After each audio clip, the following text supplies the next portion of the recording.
I previously mentioned a man in upstate New York who has been fighting with his probation people. They have insisted that he needed counseling for the trauma, get this, the trauma that the police did when they unfairly entrapped him. You see, he was going to an establishment that was known for having prostitution, adult prostitutes, but he wasn't arrested for adult prostitution. No. He was arrested for underage solicitation. But there was no underage person, and they were willing to essentially admit that. So he is being forced to undergo treatment for the trauma, they claim, that the police did to him.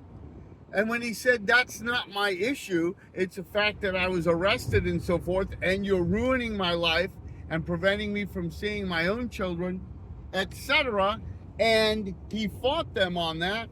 They finally relented and told him that he could go to any of some other independent outside clinicians who would evaluate his threat to society and see if he needed more counseling. He did that.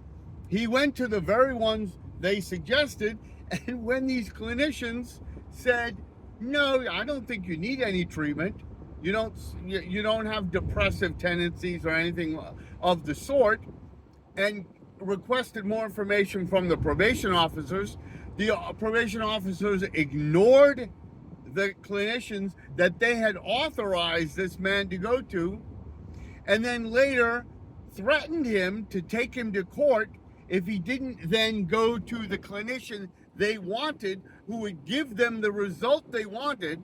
In other words, they didn't like the fact that he got the result that he was expecting, and they felt betrayed by these clinicians who were supposed to do the right thing by the probation officer, namely corroborate their nonsense and say, oh yes, he needed depression counseling. So they forced him to go to another counselor, which he refused to do.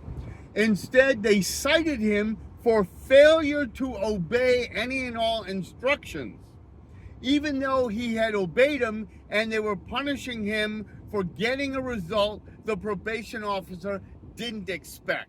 That's abusive, that's exploitative, that's contrary to the Constitution, and it needs to stop. This man is sitting in jail right now because he did what the probation officers said.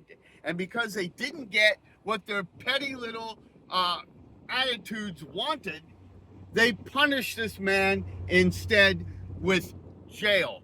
And he has a hearing, and it may result in additional prison time. Ridiculous. That's right up there with the case where somebody misses a probation meeting or misses a registration by one day, and he goes to prison for many years. Ridiculous.